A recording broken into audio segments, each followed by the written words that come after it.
Assalamualaikum warahmatullahi wabarakatuh. Perkenalkan, aku Umi Nur Hasanah, mahasiswa PLP UNS, Prodi Pendidikan Sejarah. Kali ini aku akan membuat video pembelajaran mengenai Kongres Pemuda. Kita akan membahas mengenai Kongres Pemuda. Kapan pertama kali lagu Indonesia Raya berkumandang? Ada yang tahu? Kita lanjut materi dulu ya. Sebelum terlaksananya Kongres Pemuda 1 dan 2, di Indonesia telah memiliki organisasi pemuda yang bersifat kedaerahan. Karena pada saat itu belum ada badan atau kongres yang menyatukan para pemuda-pemuda Indonesia. Nah, terbentuknya organisasi Budi Utomo pada tanggal 20 Mei tahun 1908 merupakan awal dari para pemuda Indonesia bergerak. Akan tetapi, perkumpulan ini dalam gerakannya terlihat masih didominasi oleh kaum tua. Nah, barulah pada organisasi Trikoro Darmo yang merupakan organisasi pemuda pertama yang sesungguhnya. Trikoro Darmo dibentuk pada tanggal 7 Mei tahun 1915 di Gedung Kebangkitan Nasional, Jakarta. Nah, anggotanya adalah para pelajar Stovia yang berasal dari Jawa Tengah dan Jawa Timur. Nah, Trikoro Darmo ini memiliki tujuan untuk mencapai Jawa Raya dengan jalan memperkokoh rasa persatuan antar pemuda-pemuda di seluruh Indonesia. Nah, ada visinya juga nih, ada 3 yaitu Sakti, Budi, dan Bakti. Nah, terjadi perubahan nama dari Trikoro Darmo menjadi Jong Java. Jong artinya muda, Java artinya Jawa, dan Jong Java maka berarti pemuda Jawa. Nah, alasan perubahan nama ini adalah supaya tidak terkesan terlalu Jawa sentris dan untuk menyambut anggota dari daerah lain seperti Sunda dan juga Betawi. Nah, apabila ada nama Jong Sumatera berarti artinya pemuda Sumatera ya. Nah, Jong Java juga melakukan kongres-kongres nih. Nah, jadi kongresnya itu disebut Kongres Pemuda. Nah, Kongres Pemuda 1 ini berlangsung pada tanggal 30 April hingga 2 Mei tahun 1926. Berlangsung selama 3 hari ya. Nah, ini adalah gambar prosesi Kongres Pemuda 1 waktu itu. Nah, dengan rincian sebagai berikut. Tanggal 30 April 1926 pukul 8 malam hingga pukul 12.15 dini hari. Kemudian tanggal 1 Mei pukul 8 malam hingga pukul 12 malam. Lalu yang terakhir nih yaitu tanggal 2 Mei tahun 1926 pukul 9 pagi hingga pukul setengah 1 siang. Nah, kira-kira di manakah terselenggaranya Kongres Pemuda 1 tadi ya? Nah, lokasinya berada di Gedung Fritzmet Selarslok. Ya, sekarang menjadi Gedung Kimia Farma di kawasan Lapangan Banteng, Jakarta Pusat. Lalu kira-kira siapa saja yang terlibat dalam Kongres Pemuda 1 ya? Ada yang tahu? Yang terlibat dalam Kongres Pemuda 1 yakni dari perwakilan-perwakilan Jong Java, Jong Islametenbon, Jong Celebes, Jong Minahasa, Jong Sumatera Bon, Jong Ambon, Sakarukun, Jong Batak, dan para pemuda Teosofi. Nah, terbagi menjadi 2 yakni ada panitia inti dan juga anggota panitia. Untuk panitia inti, ketuanya adalah Muhammad Tabrani dari Jong Java, wakil ketuanya adalah Sumarmo dari Jong Java, kemudian ada sekretaris yakni Jamaluddin Adinegoro dari Jong Sumatera Nenbon, ada bendahara juga yakni Suwarso dari Jong Java. Nah, terdapat anggota panitia juga ada Bahadur Johan, Jan Toule Sowelwich, ada Paul Pinonton, ada Ahmad Hamami, ada Sanusi Pane dan juga Sarbani. Mereka semua adalah perwakilan dari organisasi pemuda. Lanjut untuk pembahasan Kongres Pemuda 1.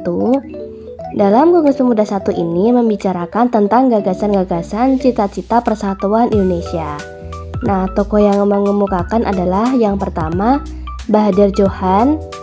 Dia memberikan gagasan kedudukan wanita dalam masyarakat Indonesia. Yang kedua ada Sumarto yang berjudul Gagasan Persatuan Indonesia. Kemudian yang ketiga ada Paul Pinontoan yang berjudul Tugas Agama di dalam Pergerakan Nasional. Nah, jadi inilah yang dibahas dalam Kongres Pemuda 1. Ketiga tokoh tersebut, mereka mengemukakan cita-cita persatuan Indonesia.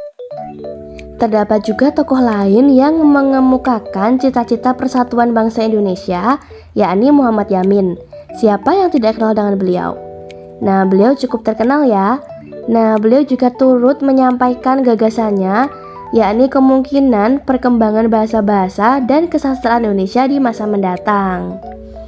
Nah, beliau ini menjadi pelopor usaha penggunaan bahasa Melayu sebagai bahasa pergaulan. Nah, jadi mengenalkan bahasa Melayu sebagai bahasa pergaulan dan nantinya akan membuat bahasa Belanda itu menjadi terdesak.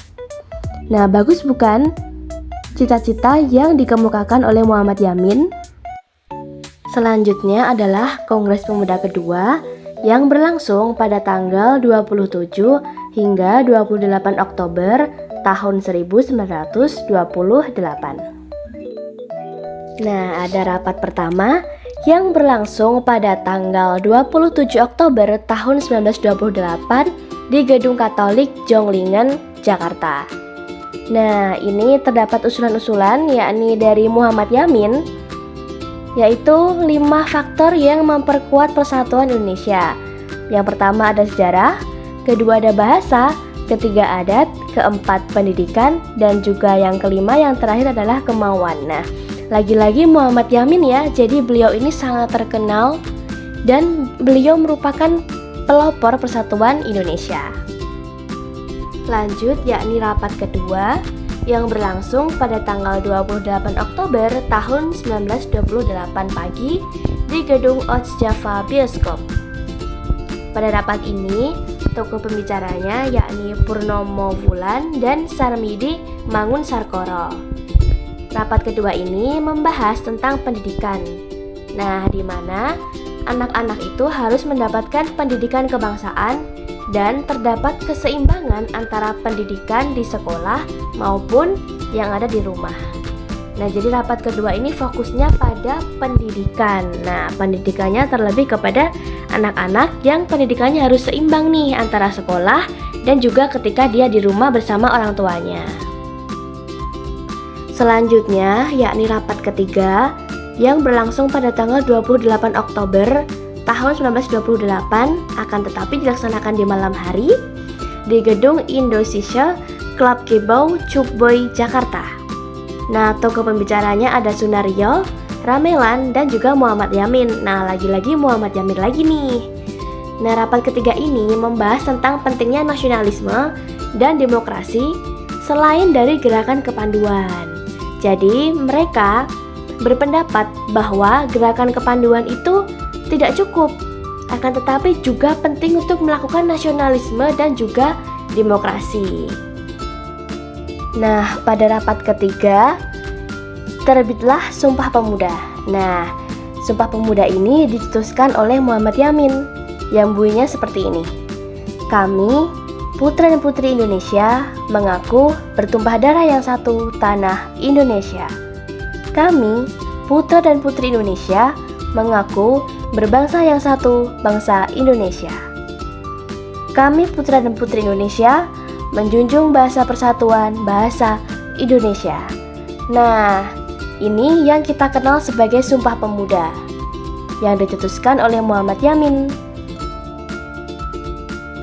Kongres Pemuda II berhasil menetapkan ikrar yang disebut sebagai Sumpah Pemuda, yang kemudian menjadi landasan perjuangan untuk mencapai Indonesia merdeka. Nah, dengan 3 butir Sumpah Pemuda tersebut, setiap organisasi pemuda kedaerahan secara keseluruhan meleburkan diri ke dalam satu wadah yang telah disepakati bersama, yakni Indonesia Muda. Nah, maka dari itu, setiap tanggal 28 Oktober diperingati sebagai Hari Sumpah Pemuda. Pada akhir Kongres Pemuda II di malam penutupan, diperdengarkan lagu Indonesia Raya pertama kali oleh W.R. Supratman dengan gesekan biolanya.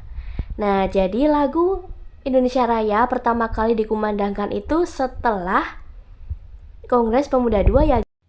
Nah, selanjutnya adalah relevansi Sumpah Pemuda di era sekarang. Jadi, Sumpah Pemuda itu mengingatkan kita akan pentingnya persatuan di tengah perbedaan yang ada di masyarakat Indonesia saat ini. Kemudian, pemuda diharapkan menjadi agen perubahan dalam berbagai bidang termasuk sosial, politik, dan juga ekonomi. Kemudian yang ketiga, Sumpah Pemuda menekankan pentingnya pendidikan bagi generasi muda untuk memahami sejarah dan berkontribusi pada kemajuan Indonesia. Dan yang terakhir, menjunjung tinggi semangat toleransi, gotong royong, dan rasa cinta tanah air. Nah, itu tadi materi mengenai Kongres Pemuda. Sekian presentasi dari saya, terima kasih.